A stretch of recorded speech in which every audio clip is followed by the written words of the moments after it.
He was just a young man rushing home on a stormy night. He noticed an old woman, frail and lost, huddled at a bus stop.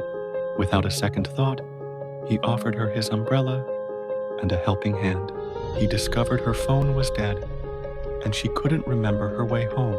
After patiently looking through her notebook, he found a family contact and made the call.